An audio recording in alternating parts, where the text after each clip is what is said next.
Welcome, Dolphins fans, haters, and everyone in between to your favorite show discussing the greatest franchise in sports, the Miami Dolphins. This is the PhinsPod.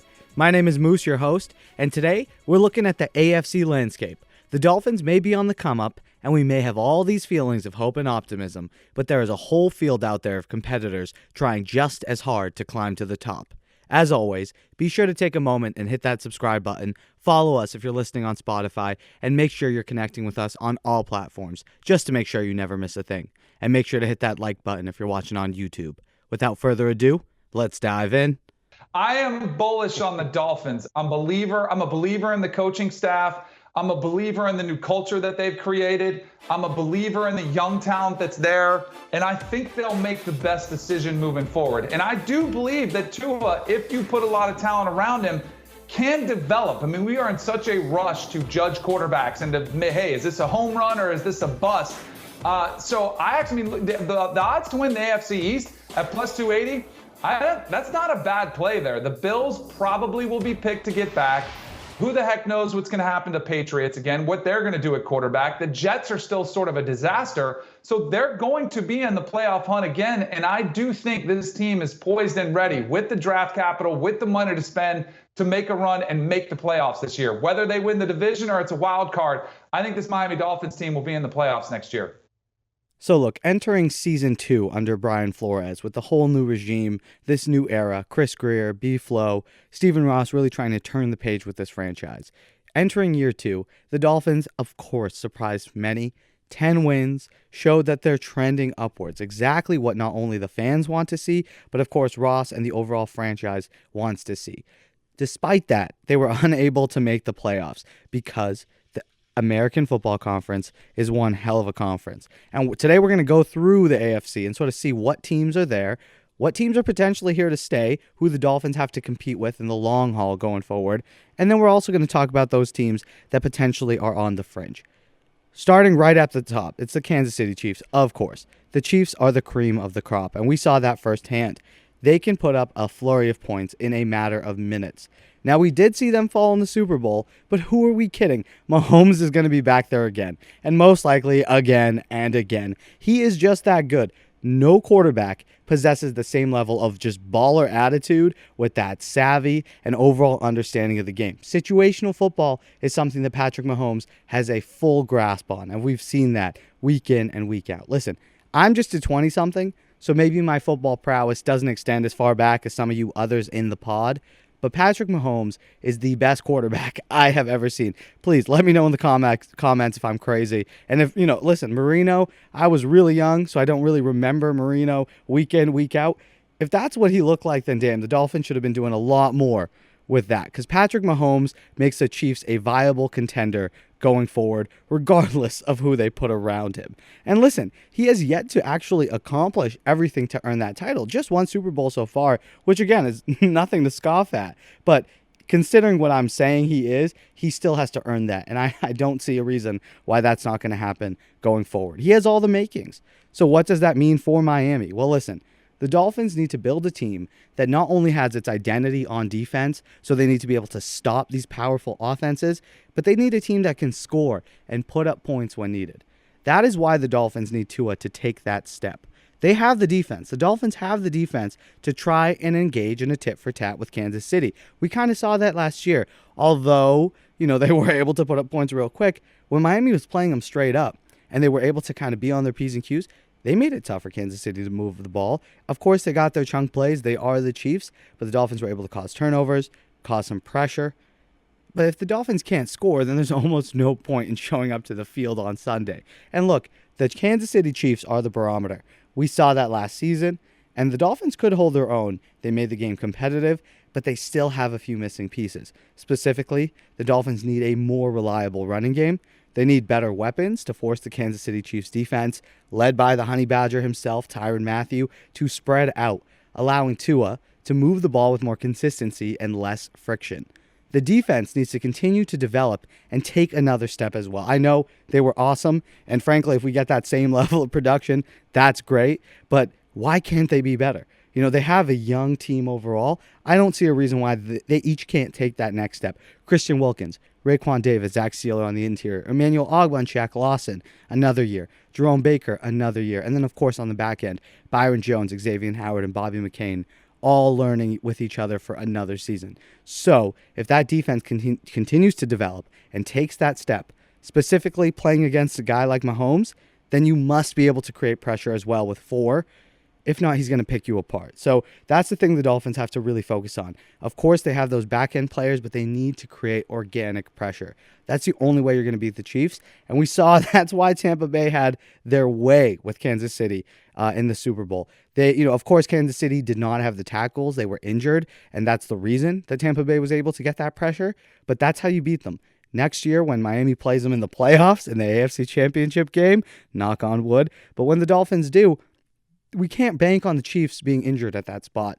They need to be able, they being the Dolphins, need to be able to create that pressure with Emmanuel Ogbah, Shaq Lawson, from the interior, from Raekwon Davis, from creative blitz packages. So the Dolphins have to focus on improving that defense and scoring to even hold a candle with a team like the Kansas City Chiefs. All right, the Buffalo Bills are second up here in the AFC breakdown. The Bills are not only a conference rival, but a division foe as well. And yes, they're our annoying little brother, a team that always kind of thinks that they won the war just because they win a battle here or there. And right now, look, the Bills are on a hot streak when it comes to winning these battles. Josh Allen seems to have developed from the pumpkin he was to seemingly a good quarterback. And let's see it again, big boy. I want to see year 2.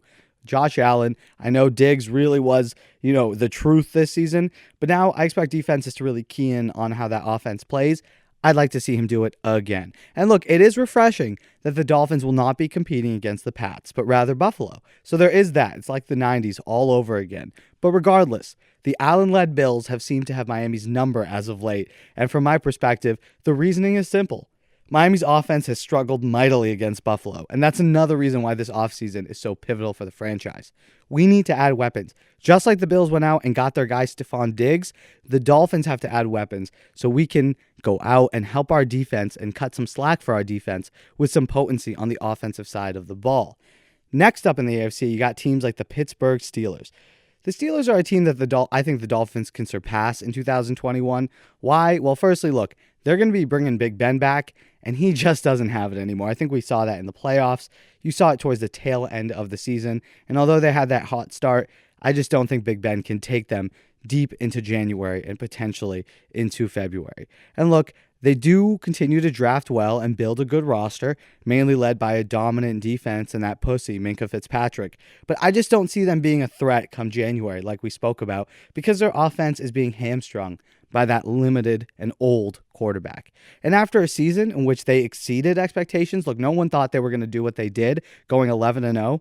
But I foresee a crashing to earth for the black and gold, especially if they lose a guy like Juju Smith-Schuster and potentially some others in free agency. This one, the next one, this one hurts. Oh, it fucking hurts. And I don't need to get too much into it, but look, the Tennessee Titans have something good brewing behind Mike Vrabel and Derrick Henry's potentially record-breaking run. I mean, historically good run. Derrick Henry is a running back we have never seen before in terms of his size, speed, power, and just his ability to stay healthy as well, which has been very impressive, especially considering how often the Titans use him. And yes, the Titans are also being led behind the stellar play of one Mr. Ryan Timothy Tannehill III. Yes, after 7 seasons of mediocrity and an inability to elevate the team around him, RT3, RT17, the man who can't be moved, was shipped by Brian Flores and the new regime to the Titans, where he has found new life. Good for him. Look, Tannehill's a great guy and great for the Titans. They need to improve their defense, but otherwise, they're going to be a playoff contender when it's all said and done, especially in that division. Now, what does that mean? Do I think that means that Ryan Tannehill's now, helming this playoff caliber team? Yes, he is. He's literally the starting quarterback for a contending football team. What does that mean when you think back about how the Dolphins used him for 7 seasons? And I just think that speaks to the fact that he himself has never been and never really was a true franchise quarterback, despite what we're seeing in Tennessee. He is fully capable of running an offense and making plays when given the right support system. Again, good, solid defensive play, which still needs to be improved for them, but great weapons in A.J. Brown, Corey Davis, Jonnu Smith, and, of course, Derrick Henry. they will help carry him. Don't ask Tannehill to carry you from start to finish, and then you have a damn good chance. And that's why the Titans are going to be right there in that division and with Tannehill's play. Again, the Dolphins needed to move on, and I think this version of the Dolphins with this version of Tannehill would have been pretty much what the Titans are. But there is that ceiling.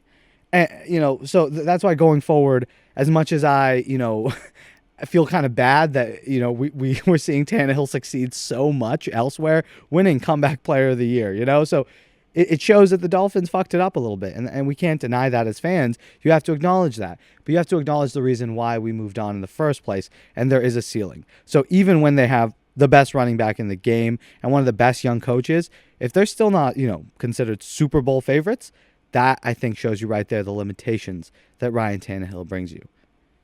Next up, listen, I won't lie. There is no team in the NFL that scares me more than the Baltimore Ravens. It doesn't matter if it's Lamar Jackson, Joe fucking Flacco, or goddamn Trent Dilfer reincarnated. They're going to kick our ass. I did some research that I really should not have done. I don't know why. I decided I was going to be really good for the show and do some research. And since the Dolphins pulled off that original Miami Miracle back in 2007, winning against the Ravens, mind you, at home, helping them finish 1-15, rather than owning that shameful title of being not only the only undefeated franchise in the league, but also the team that has one of the few teams that is defeated as a team, flat out defeated. But since that time, since that Miami Miracle, 14 years, the Ravens are 8-1 against the Dolphins.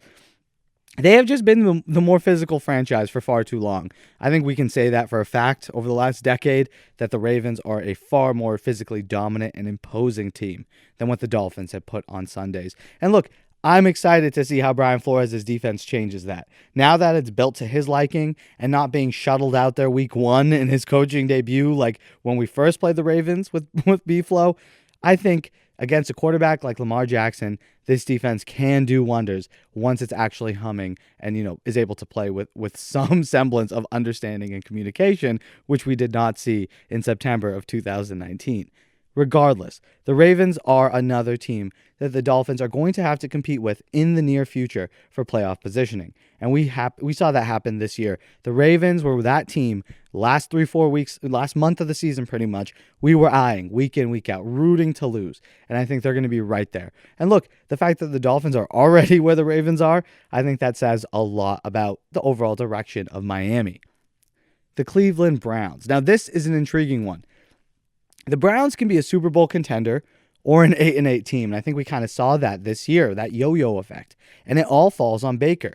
He has shown flashes of brilliance, but there are times where Baker Mayfield appears limited. His pairing with Kevin Stefanski seems to be working wonderfully, though. And if that continues, then he may help elevate the Browns back to some semblance of glory. They have been an irrelevant franchise for far longer than the Dolphins. Going back to the days of Bill Belichick in the 90s, the Browns have suffered for so long.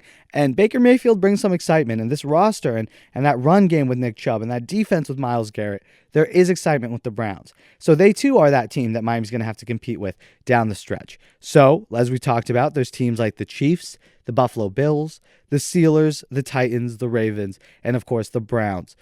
Wrapping up with the AFC in terms of teams that I think are at Miami's level or, potentially in the right in the rear view mirror, the Indianapolis Colts. And I think the Colts are going to be better than the Browns next year. I think the Colts are going to be better than the Titans in the AFC South next year.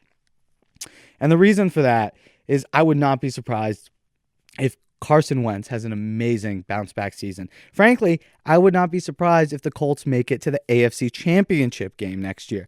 Other than the Dolphins, they have shown the most promise from a front office and roster management standpoint.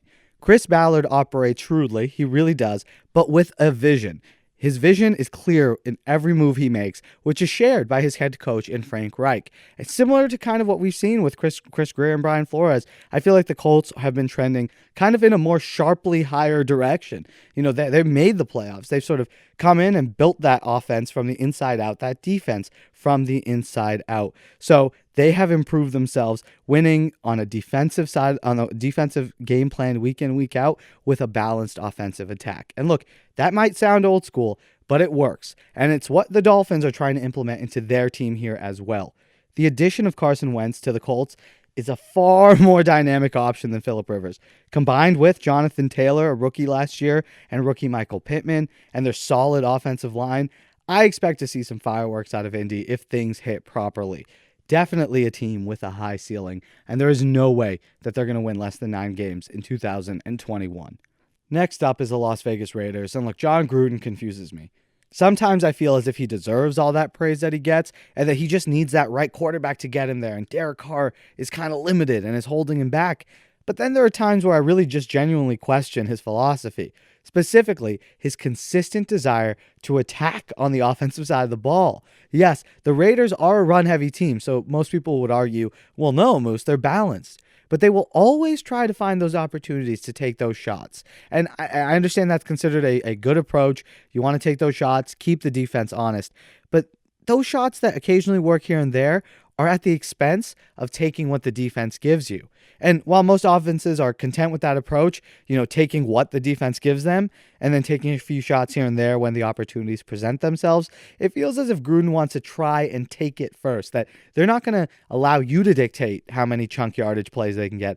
They're going to force you into that by taking those shots and getting you uncomfortable first. And I respect that aggressive mindset, but I feel as if some of that can really stall drives and kill rhythm and momentum for a team if that is not going the right way. And every week, that's not going to work. And I think that's why we saw the hot and cold nature of the Las Vegas Raiders, is because that offense is so boom or bust that if it's not hitting from jump, especially if they're not jumping on top of teams, getting a lead, keeping that rhythm going on offense, I think it's a long Sunday for a team like the Raiders. So I think they're going to be exactly where they are right now.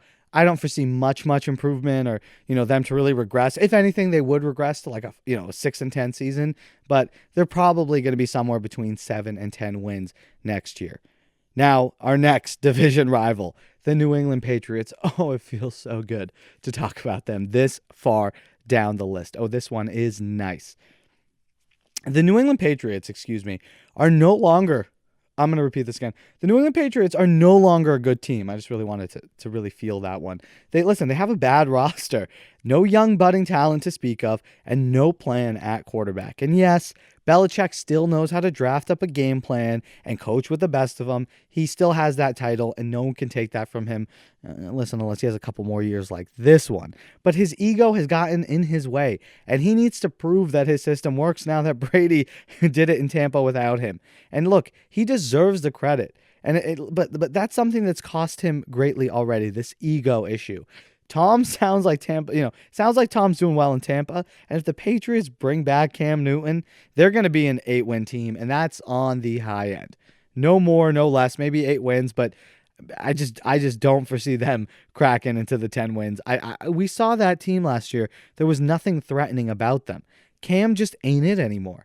So I hope for nothing more than the former MVP to return up north. Please, New England, re-sign Cam Newton. Bring back number 1. I want him back in that, flying Elvis helmet, decapitated Patriots helmet. I think Cam Newton was great there, and I would love to see how mediocre they can be again in 2021 if paired up together. Our other favorite franchise, and perhaps the fan base with some of the most miserable fans. And look, it makes sense. You can't even find enough of you to keep warm. You can't even find enough of you to keep your team in one city, but I digress. How will the Chargers fare in 2021? Well, Herbert will definitely be the key, and his continued growth and development will be huge in them taking that next step as a franchise. They must improve the support around him, mainly the offensive line, but with the hiring of Brandon Staley, they clearly are hoping to support their young signal caller on the defensive side of the ball, which I think is a smart approach. And if things go well for them, and they're able to acquire the right talent in both free agency and the draft, then the Chargers could be where the Dolphins were last season, which is really good for them. But if not, and Staley proves to be more of a hack who just rides the coattails of that loaded defensive roster that the Rams have, then there will be no plugging in of the Chargers in 2021. See what I did there?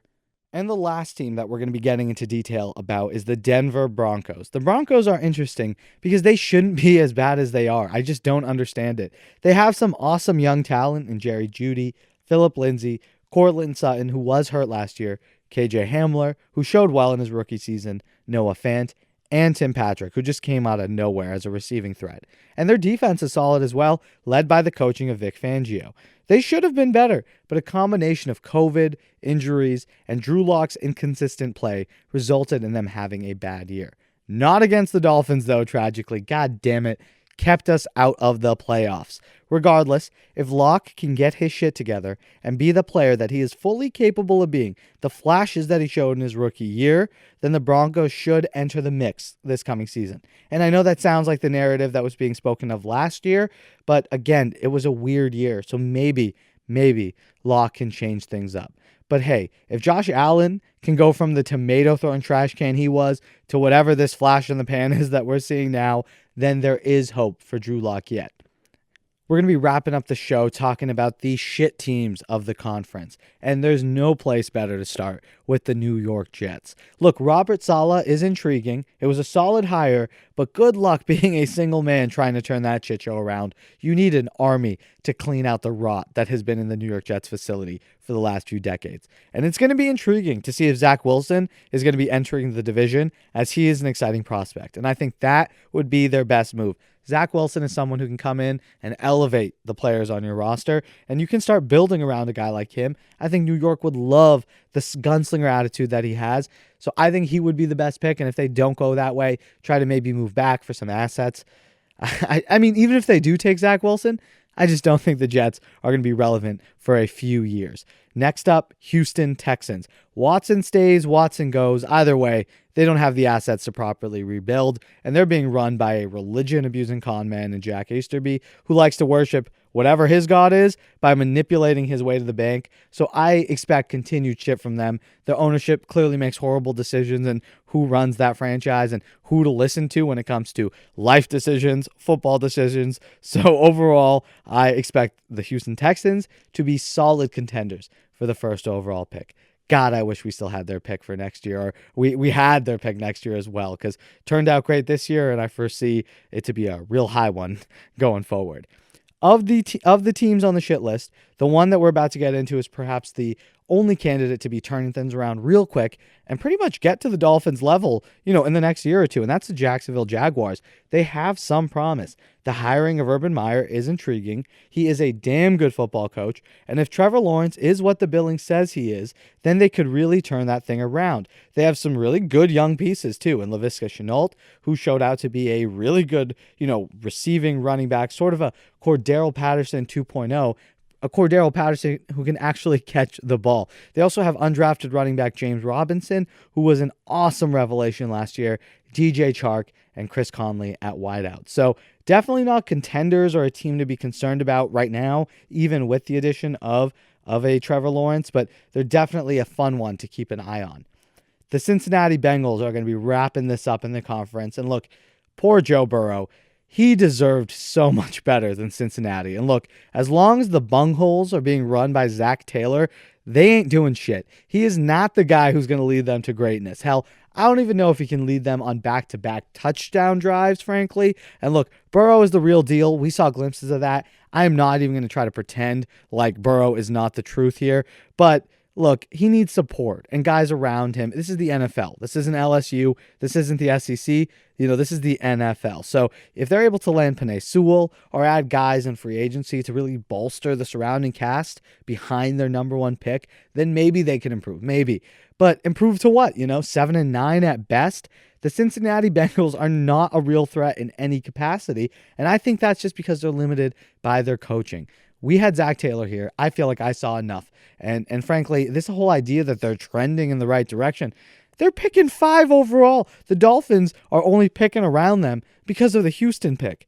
The Dolphins started their rebuild at the exact same time. And look at where Brian Flores is, and look at where Zach Taylor is. We played them as well. And I understand Burrow wasn't there, and I understand, frankly, the Dolphins didn't play as well as they should have. But there is a clear difference between these franchises, and I think that goes down to decision-making at the top. So, Joe Burrow, I am so sorry. And if you're able to make that team go to the playoffs, then you are, frankly, everything that we expected and hoped you could be. But, that's going to be tough in a place like Cincinnati. Corey Davis, Nelson Aguilar, T.Y. Hilton. I think either guy will improve the passing game. You got Devontae Parker. He is your proven number one guy. You got tight end production. But if you can get a guy that can be the Robin to your Batman, I think that would do wonders for Tua Tagovailoa. That would do wonders for their offense, and they would become more explosive, to say the least. We saw them become stagnant from time to time, especially depending on the defenses they were facing. But if you can add some pass catches to help your young quarterback, yes, they could be even closer to getting a playoff spot if those things were to happen. Thank you guys so much for listening. That's going to do it for us here today. I hope you enjoyed it. Thank you for tuning into this episode of the PhinsPod. As always, we hope you got something out of the show. Hopefully this look at the AFC and the teams right now that Miami's competing with gave you, some optimism or some cautious optimism about where the Dolphins currently stand, sort of stacking up with the teams around. They're right there. Even those teams above them, the Chiefs, the Bills, these are teams the Dolphins can go toe-to-toe with literally this season. So we might be getting there a lot quicker than we realize. Please remember to subscribe to the show. Leave a like wherever it is that you're listening. Leave a review on Apple Podcasts if that's where you're finding us, just to never miss a chance to chat about your favorite team, the Miami Dolphins, as well as to help out the show. The show itself is available on all platforms: Spotify, Apple and Google Podcasts, Amazon Music, and YouTube. Continue the conversation on Twitter and Instagram at PhinsPod, and be sure to check out the site for news and content. That's phinspod.com. I hope you have an amazing day, a great start to your week, and until next time, stay safe. Love y'all.